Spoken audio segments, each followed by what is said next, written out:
What if everything we knew was a lie? What if we could be somewhere else in time, space, reality?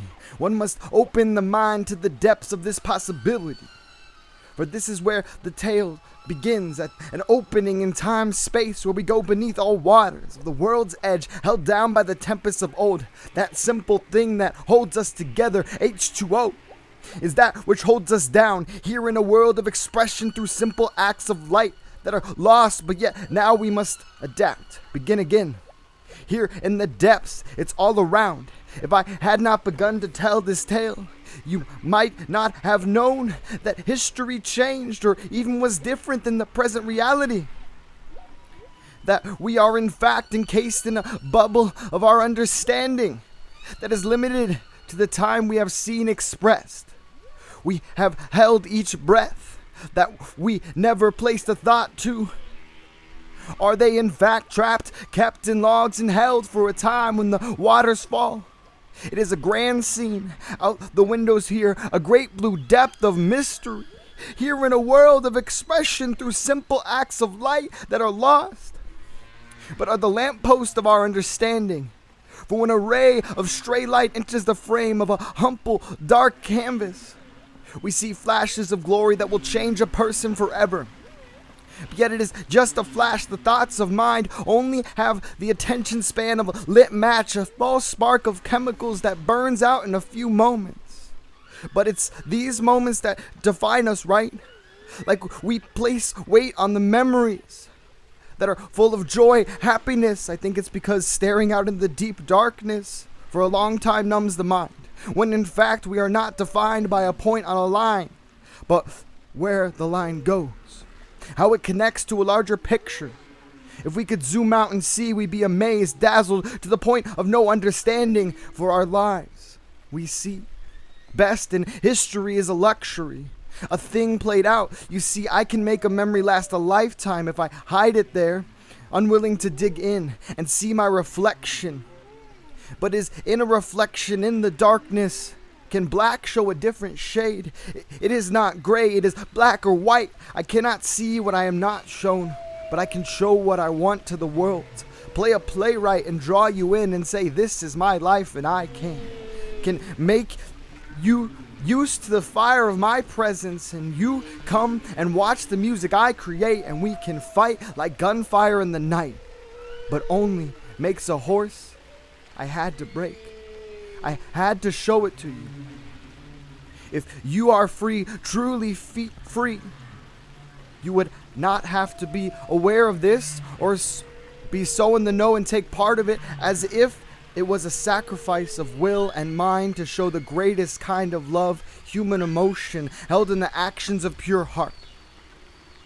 But how can this be? For I falter and you get distracted and lost. One step to the left, one step to the right, and we feel the deep cut of unfaithfulness so clear in these moments that we find no rest. Till the wicked pay for the sins. Not being there, this cooperative journey is yet a lonely road. For we are all known. My mouth is mine, my heart is mine, my brain is mine, but yet we want to see people shed this in light of something greater. Can this even be a reality? This is why I'm here in the depths. We set out to find out what was in the depths, and we said we can make a world here in the darkness. We can find a way in the great unknown, as if it was a goal to be attained, something we could grasp, but to no avail. I have not seen, I do not know the ways of old, the way above the sea's waves. But trying to leave was the mistake, not the journey itself, for I still now know the pain of all human existence. I feel it now in my bones as I wait for the light to change my darkness into a new nightmare. For I would rather be in fear, utter fear, than to be comfortable. Now the darkness cries out, why have you been so faithful to search my depths, when you know I was a slice like butter under the emptiness of a ray of light? I hold no power but that which you give me. I am nothing, but I will hold you till you can't know if I am real, or if you are real, or if this is all a lie wrapped up in a truth. I long for the day when I can breathe the air and know that I am alive. But when that day comes, will I be free?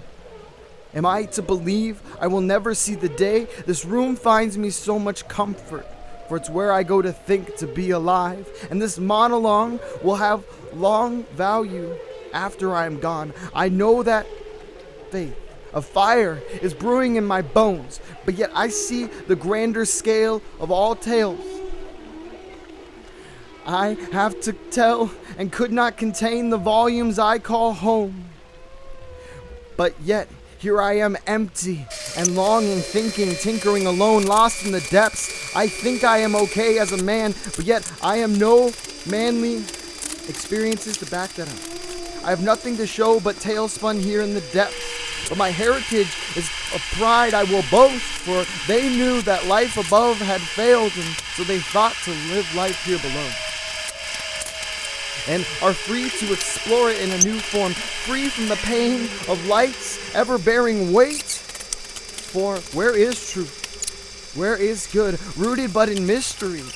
But that we will seek till the end of time. But yet the adventure is lost a seaman's way. Have weight after all? For have you seen a squid so big its eye is massive black hole could curl up inside of its pupil? Have you a spare room?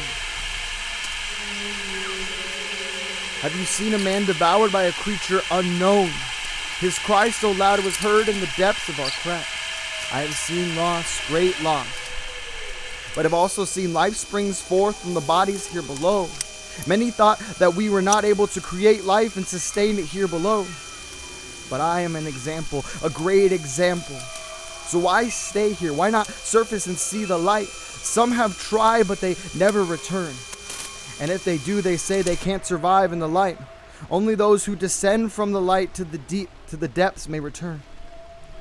For to pass from darkness to light is a journey that will test the man beyond belief. And yet as a man I can imagine a mountain from the page, and I have not seen it. For its glory I know, but yet I must see it. For one may not know till he has seen, been in the presence of such glory, but yet I do not desire to know, only want to be given a chance to see.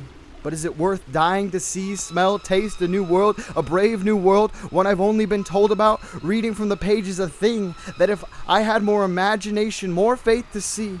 But yet my lantern does not light the path. Even the pale blue light of a rising ship makes me sick, knowing that it is but an attempt to rewrite the history we tried to erase.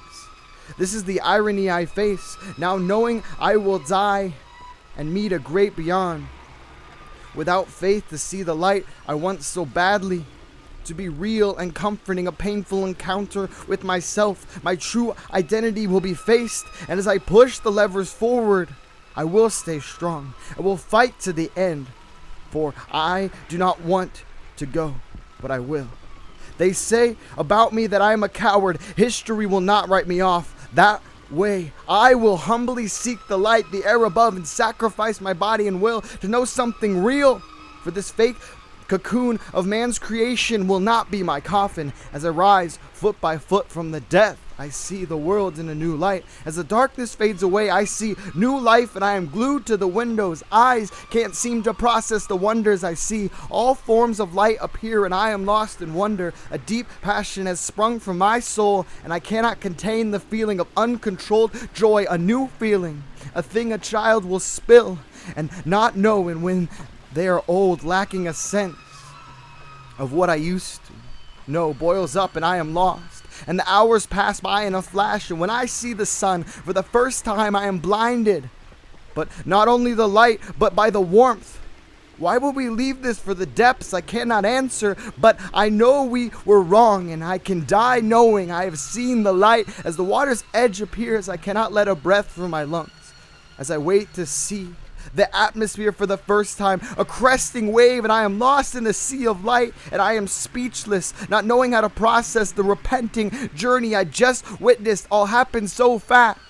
I once was in the dark, but now I see the light. No dark, an evil thing. There are but a distant memories lost in a sea of my mind. How can this be? I've waited so long to see this. Once my pupils adjust, I turn my gaze to the left and see a mountain rising from the top of the ocean's surface, and I'm so lost for words. Never in my days in the depths could I've imagined a space open and free for me to walk and explore. I've only known the walls of this ship, and now the shadow of this great piece of land. I am lost and confused. Passion, I want to run, dance, be free, but this man-made bubble. But what if a breath kills me? Can I even breathe? These are the thoughts in my mind, but they are but a whisper, for the loud cry of my body says, this is home, this is where you belong, this is where you were made to be alive. And when I realize it is not a voice from inside that says this, it is an external voice, and I confuse. I rise from my chair and walk to the top hatch, pulling away out the outdated safety warnings. I turn the wheel counterclockwise as if I've done it 1,000 times. Feeling the air rush in takes my breath away, and hearing the world for the first time changes my senses. And then I finally in the world, and I take a breath, one breath. That's all I want, all I need to be satisfied. And then I feel it. Life sweeps through my bones, and I know I am alive, where I am meant to be. There are no monsters and nightmares, those all lie below. And I realized that above my fiction was a truth so undeniable that it kept me in the dark to swim with monsters. So that I moved to see the truth in its true form, not lacking but lapping up what I could see, the glory as a gift, not a privilege.